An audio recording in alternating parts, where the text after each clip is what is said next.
ETF index mutual funds నేర్చుకుని stock market లో రాణించాలనుకుంటున్నారా? వెంటనే ఈ నెంబర్ కి కాల్ చేయండి. నమస్తే రమగారు. నమస్తే జయ. రమగారు, పార్వతీదేవికి శక్తిపీఠాల గురించి మనం మాట్లాడుకున్నాం, కొన్నింటి గురించి మనం వివరించుకున్నాం కదా.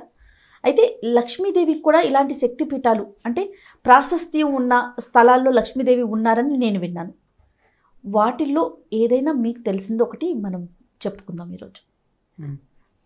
అంటే లక్ష్మీదేవి పెద్ద పెద్ద దేవస్థానాల సంగతి ఎట్లా ఉన్నా మనకి ఉత్తరాంధ్ర అంటే విశాఖపట్నం వైపు కనకమహాలక్ష్మి గుడి చాలా ప్రత్యేకత కలిగిన గుడి. అంటే పేరులోనే కనక మహాలక్ష్మి ఉంది కదా, బంగారు లక్ష్మి అని. అయితే ఈ కనకమహాలక్ష్మి గుడి చాలా ప్రత్యేకంగా అనిపిస్తుంది. లక్ష్మీ అంశ అని చెప్తారు. మరి ఆవిడ ఎట్లా వచ్చింది ఏమిటి అనేది కూడా అంత చాలా పెద్ద చారిత్రక ఆధారాలు, చాలా పురాణ గాథ అట్లా కనపడదు. కానీ అమ్మవారు ఎంత ఫేమస్ అంటే అసలు ఆ పక్కన కనకమహాలక్ష్మి అంటే వాళ్ళ ఇంటి ఆడబడుచుగానే ఉంటుంది ప్రతి ఇంటికి. ఆవిడ మన సొంత ఇంటి తోబుట్టు, మన ఇంట్లో ముందు పుట్టింది, మనకంటే ముందు పుట్టిన మన మేనతో, మన నాన్నగారి మేనతో అంత దగ్గర సంబంధం కలిగి ఉంటారు ఆవిడతోటి. ఆవిడ అలాగే బాగా చల్లని చాలా అడిగినట్టుగా అడిగిన వాడికి లేదనకుండా వరాలు ఇస్తుందని చెప్తారు. కనకమహాలక్ష్మి గురించి మేము చాలా సంవత్సరాల క్రితం 70s 80sలో మాకు రంగపిన్నని మాకు ఒక క్లోజ్ పిన్ ఉండేవారు. చాలా ప్రీతి రంగపిన్ అంటే. అసలు ఆవిడ తలుచుకుంటేనే సంతోషం వస్తుంది. చాలా బాగా పాడేవారు. ప్రత్యేకంగా మేము సంక్రాంతికి పేరెంటాలు చేసుకునేవాళ్ళం. సంక్రాంతికి జరిగే పేరెంటాల్లో రంగపిన్ని పాట ప్రత్యేకం. చాలా స్వీట్ వాయిస్, చాలా చక్కగా పాడేవారు. నేను ఆవిడ పెట్టని బాగా రంగపిన్ని గారింట్లోనే ఉండేదాన్ని నేను. ఆవిడ దివ్య కనకాలక్ష్మి అని ఒక కనకమహాలక్ష్మి మీద ఒక పాట పాడుతుండేవారు. మేమంతా నేర్చుకున్నాం, మేము కూడా పాడేవాళ్ళం అందరం. ఇప్పటికీ మేము లక్ష్మీదేవి పూజ చేసుకున్నప్పుడు ఆ పాట పాడుకుంటాం. మన వారి బంధువులే అయి ఉంటారు, భావనాచార్యులు గారని మాకు ముందు తరాల్లో ఒక పెద్దవారు ఉన్నారు. ఆయన రాసిన పాట అనమాట. ఆయన కనకమహాలక్ష్మిని దర్శనం చేసుకుని ఆవిడ మీద రాసిన పాట. ఆయన ఒక 2 లైన్లు చెప్తారా? అది ఎలా వస్తుంది, పాడతారా? ఎవరికైనా తెలిసేమో చూద్దాం ఈ పాట. అది ఎలా వస్తుందంటే చరణాలు చాలా ఉంటాయి. మొదలు పెట్టడమే కనకాలక్ష్మితోటే మొదలు పెడతారు అనమాట. దివ్య కనకాలక్ష్మి దేవి మాయమ్మారో స్థిరముగా మమ్మేలు దివి జాలలామా. దీంతో స్టార్ట్ అవుతుంది. ఇదే ట్యూన్లో మొత్తం పాట ఉంటుంది. వింటూ ఉండేవాళ్ళం. కానీ ఈ కనకలక్ష్మి ఎక్కడిదో ఏమిటో తెలిసేది కాదు అప్పుడు. తర్వాత కాలంలో బహుశా 90sలో, నేను అనుకోవటం 80s లేదా లేట్ 80sలో వైజాగ్ వెళ్ళేది మా పిన్ని.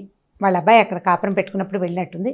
ఆ గుడి చూసొచ్చి అమ్మవారికి ఎంత బాగుందో, అందరం ముట్టుకోవచ్చే అని చెప్పిందనమాట. మాకు అప్పటిదాకా నరసింహస్వామి దేవస్థానం తప్పిస్తే ఇంకోటి తెలీదు.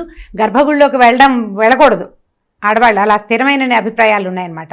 మొట్టమొదటిసారి ఒక అమ్మవారిని ముట్టుకోవచ్చు అనే విషయం మాకు ఈ కనకమహాలక్ష్మి గుడి వల్లే తెలిసింది.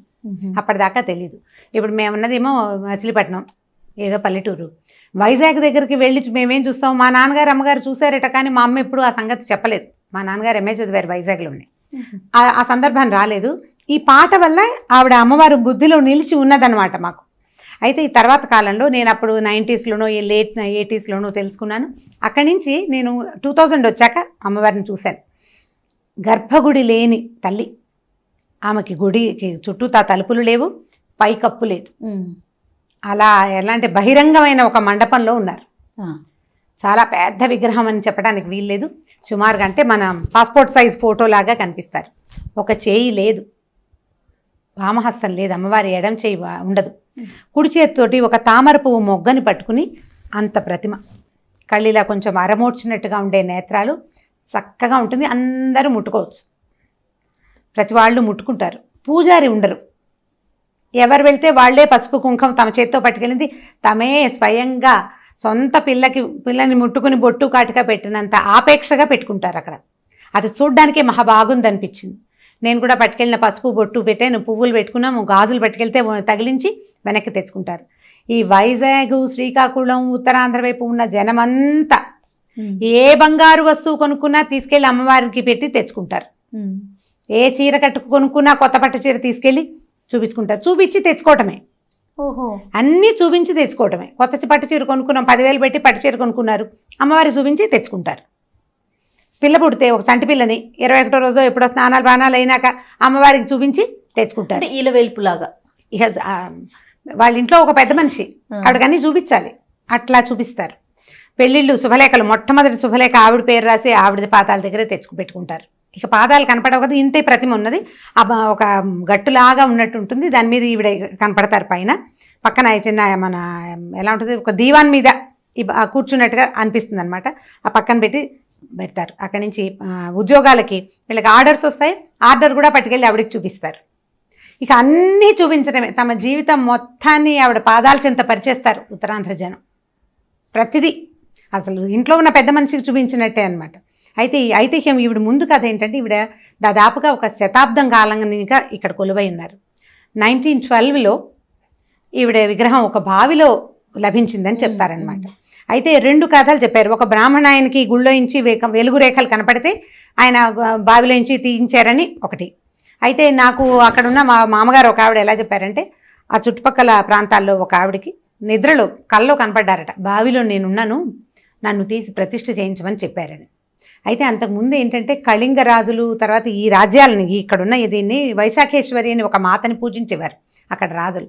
అయితే ఈ దండయాత్రల్లో ఆ రాజులు ఓడిపోయి ఈ తమ అర్చిస్తున్నటువంటి అమ్మవారిని శత్రువులకి చేజిక్కించుకుంటారేమో, అంటే మన దేవతా ప్రతిమల్ని వాటిని చేజిక్కించుకుంటే ఏమింది, పడేసి పాడు చేసి ధ్వంసం చేస్తారు. తమ పూజ చేసుకుంటున్నటువంటి పంచాయతనంలో ఉన్నటువంటి పూజాయతనంలో ఉన్నటువంటి ప్రతిమని వాళ్ళే స్వయంగా బావిలో పడేశారని చెప్తారు. దాచారనమాట బావిలో. ఈ పడేసిన క్రమంలో ఎప్పుడైతే లోపలికి వదిలి పెడతామో అప్పుడు ఈ భుజభాగం అంటే వామహస్తం అమ్మవారిది ధ్వంసం అయిందని అక్కడ చెప్పుకునే మాట అనమాట. చేయి లేదు. అయితే ఈవిడికి ఒక ఆవిడకి కల్లో కనపడ్డారు కదా, ఆవిడ ఇట్లా నూతులోంచి ఉన్నాను అని పిలిచినట్టుగా తెలిసింది. మర్నాడు ఆవిడ నూతులోకి చూస్తే నూతులోంచి వెలుగు కనపడుతుందట ఆవిడకి. అంటే ఇది కల కాదు, ఇది నిజమే నాకు వచ్చిందని చెప్పి ఆవిడ నలుగురిని రావించి దాంట్లోంచి తీయిస్తే ఈ అమ్మవారి ప్రతిమ బయటపడిందట. ఈ పక్కనే ప్రతిష్ఠ చేశారు, రహదారి మీదే. అప్పుడు 1912 అంటే అప్పటికి ఏముంది, గుళ్ళు గోపురాలు కట్టగలిగే పరిస్థితుల్లో బ్రిటిషర్స్ ఉన్నారు మనకి. తర్వాత 1917లో ఈ దారిని పెద్దది చేయటం కోసం ఏం చేశారట, ఈ మున్సిపాలిటీ వాళ్ళు ఏదో అంటే ఉంటాయి కదా రోడ్లు బాగు చేసే కార్యక్రమంలో ఈ విగ్రహాన్ని అక్కడి నుంచి కదిపి ఒక మూలకు పెట్టారట, రోడ్డు మధ్యలో ఉన్న విగ్రహాన్ని తీసి. అప్పుడు ఏమైందంటే వైజాగ్లో ప్లేగు వ్యాధి ప్రబలిపోయిందట, విపరీతంగా ప్లేగ్ వచ్చేసింది ఊరంతా. దాంతో ప్రజలంతా ఈ అమ్మవారిని స్థానభ్రంశం చేయటం వల్లే, ఆవిడ మూలస్థానం నుంచి కదపటం వల్లే ఈ ప్రమాదం జరుగుతోంది. ఇట్లా ఇంత చావులు, ప్లేగ్ వచ్చిందంటే ఇక మరణమే తప్పిస్తే రెండోది లేదు. అప్పుడు వీళ్ళందరూ బాగా అధికారులని బలవంత పెట్టి మళ్ళీ యథాస్థానానికి ప్రవేశింపజేశారు ఆవిడని. ఎక్కడి నుంచి తీశారో అక్కడికి పెట్టించారు. దాంతో మెల్లిగా ప్లేగు తగ్గిపోయిందట. అది యాదృచ్ఛికంగా జరగని, దీనివల్ల జరగని, మొత్తానికైతే అదే జరిగింది. గాలిగోపురము పైకప్పు నిర్మించడానికి ఎన్నిసార్లు ప్రయత్నం చేసినా అది సాధ్యపడలేదట. ఒకసారి విరిగిపోయిందని, ఒకసారి వానొచ్చి ఆగిపోయిందని, రకరకాల కారణాలతోటి ఎన్నిసార్లు ప్రయత్నం చేశారు, ఒకసారి కూడా కుదరలేదు. ఈ దారి మధ్యలోనే ఈవిడ నిలిచిపోయారు. చుట్టూతో ఒక గ్రిల్ లాంటిదే ఉంటుంది. ఏ వేళప్పుడు వెళ్ళినా దర్శనం అందుతుంది. వైజాగ్లో ఏ పక్క నుంచి అయినా సరే మనం కనకమహాలక్ష్మి గుడికి వైపుకి వెళ్ళడానికి బస్సులు దొరికేస్తాయి మనకి. ఎక్కడి నుంచి అయినా ఇక్కడికి వచ్చే దారి ఉంటుంది. అట్లా జనజీవితంలో ఆవిడ కలిసిపోయారు. ఈ ఓపెన్గానే ఉన్నారు కదా అమ్మవారు. అయితే ఈమె దగ్గరికి ఏంటంటే మార్గశిర మాసంలో చాలా విశేషమైన ఉత్సవాలు చేస్తారు. మామూలుగా మన వైపు మనం శుక్రవారం ఇక్కడ ఇంపార్టెంట్, గురువారాన్ని లక్ష్మీవారం అంటాం, మనకు కూడా తెలుసు, లక్ష్మీవారం అంటారు. ఈ లక్ష్మీవారం అంటాం కానీ ఊరికి లక్ష్మీవారం అన్న పేరే తప్పిస్తే విశేషంగా మిగిలిన ప్రాంతాల వాళ్ళు గురువారం సేవా కాలాలు చేయటం మనకి ఇక్కడ వైపు తక్కువగానే ఉంటుంది. కానీ ఉత్తరాంధ్రలో ఏంటంటే గురువారాన్ని లక్ష్మీవారంగా భావిస్తారు. గురువారం నాడు కొన్ని వస్తువులు ఖచ్చితంగా కొనరు, సూత్రాలు మార్చుకోవడం లాంటివి చేయరు, చేతి గాజులు తీయరు. తప్పకుండా శుక్రవారం నాడు ఎలాంటి నియమాలు మనం పాటిస్తామో అలాంటి నియమాలే ఈ గురువారం నాడు కూడా పాటిస్తారు. ఈవిడ మార్గశిర మాసంలోనే దొరికారట, లభించారు అమ్మవారు. అందుకని మార్గశిర మాసం అంతా ఉత్సవాలు జరుగుతాయి. మార్గశిర గురువారాలు విశేషమైన సేవ చేస్తారు. మాకు కూడా మార్గశిర గురువారాలు తెలుసు, మేము కూడా చేసుకుంటాం. అంటే ఇళ్లలో అలవాటు, ఈ వైజాగ్ నుంచే వచ్చి ఉంటుంది బహుశా మా ఇళ్లలో కూడా. ఈ మార్గశిర గురువారానికి ఎలా అంటే ముందు బుధవారం రోజు రాత్రి నుంచే అభిషేకాలు మొదలవుతాయి. 12 గంటల నుంచి, బుధవారం రాత్రి 12 నుంచి స్టార్ట్ చేస్తారు అభిషేకాలు. తెల్లవారాక విశేషమైన దర్శనం ఉంటుంది. మార్గశిర మాసం కోసం వెయిట్ చేస్తారు వాళ్ళు, విశేషమైన కొలువులు చేస్తారు. మార్గశిర మాసం అంతా హడావిడిగానే ఉంటుంది. దాదాపుగా 100 సంవత్సరాలు లేదా ఇంకా మాట్లాడితే 110 సంవత్సరాలుగా ఈ ఉత్తరాంధ్ర ప్రజల జీవితాల్లో మమేకమైపోయింది కనక మహాలక్ష్మి. అమ్మవారు. ఆవిడ అసలు ఇంకా వాళ్ళ జీవితాల్లో కలిసిపోయిందనమాట. ఈ కనకమహాలక్ష్మి పేరు ఎంత మందికి ఉంటుందో, కనకరత్న అలాంటివి కూడా పెట్టుకుంటారు. అందరూ కనకమహాలక్ష్మిలే. చాలా షాపులకి అదే పేరు ఉంటుంది. విశేషమైన పేరు. బాగా అసలు ఆవిడ పేరు తలుచుకున్న ఆవిడకి ఏమి ఇచ్చినా ఒకటి ఇస్తే ఇబ్బడి ముబ్బడిగా ఇస్తుందని చెప్తారు. దీని మీద ఈవిడ ఎవరో ఇంటి ఆడపడుచని ఆవిడ బావిలోకి దూకి తర్వాత ఇలా విగ్రహంగా మారిందన్న ఒక మాట కూడా నేను ఒకళ్ళ దగ్గర విన్నాను. కానీ ఇది ఈ మొదటి కథకున్న ప్రాచుర్యం తర్వాత కథకి లేదనిపిస్తుంది. పిల్లల కోసం అడిగిన, ఉద్యోగం కోసం అడిగిన ప్రశ్నకి సమాధానంలాగా ఇచ్చేస్తారని చెప్పుకుంటారు.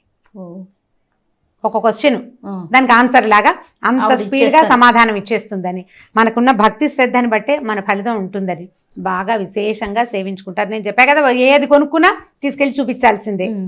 కుటుంబ పెద్ద ఇంటి ఇలవేల్పు, ఇంటి ఆడబడుచు, వాళ్ళని ఎంత శ్రద్ధగా మనం చూస్తామో అంత శ్రద్ధ భక్తి ప్రపత్తులతోటి ఈ వైజాగ్, తర్వాత ఈ శ్రీకాకుళం, ఉత్తరాంధ్ర జనం అంతా ఇప్పుడు వీళ్ళకైతే బెంగాల్ నుంచి, ఒరిస్సా నుంచి వచ్చే జనం కూడా విపరీతంగా వస్తారు. మన దగ్గర నుంచి వెళ్లే వాళ్ళు కూడా కొంతమంది ఉన్నారు. ఆ పక్క జనం హెచ్చుగా మనం విజయవాడ కనకదుర్గమని సేవించినట్టుగా ఇటు పక్క వాళ్ళు ఇక్కడ ఈవిడిని సేవిస్తారు, అక్కడ వాళ్ళు ఆవిడని సేవిస్తారు. ఈవిడేంటంటే కోరిన వారికి కొంగు బంగారంగా బహుప్రీతిగా అడిగితే లేదనకుండా ఇచ్చేస్తుందని ప్రాచుర్యం. మీరు లక్ష్మీదేవి కోసం అడిగారు కదా, ఈ కనకమహాలక్ష్మిని చెప్పుకున్నాం. ఈసారి వచ్చేసారి ఇంకొక దేవాలయం గురించి చెప్దాం. అంటే లక్ష్మీ తాలూకు పూర్తి అంశ అవతారంగా ఎక్కడ చెప్పబడలేదు, కానీ వారి పేరు మహాలక్ష్మి పేరు ఉండటం, తర్వాత ఏమో ఇలా అడిగింది లేదనకుండా ఆవిడ ఇచ్చిన, మనం నమ్ముతాం కదా, ఇక్కడికి వెళ్తే జీవితం మారిపోతుందని నమ్ముతారు ప్రజల నమ్మకం వల్లే కదా, అంతకంటే ఇంకా ఏదీ లేదు. సో ఈ మా కనకమహాలక్ష్మి గురించి ఈసారి తెలుసుకున్నాం. వచ్చేసారి ఇంకొకటి ఏదైనా కొత్త దేవాలయం గురించి మాట్లాడదాం. తప్పకుండా రమ్మ గారు. నమస్తే చేయ. ఈ వీడియో కనుక మీకు నచ్చినట్లయితే లైక్ చేయండి, షేర్ చేయండి. మరిన్ని వీడియోస్ కోసం మా ఛానల్ని సబ్స్క్రైబ్ చేసుకోండి.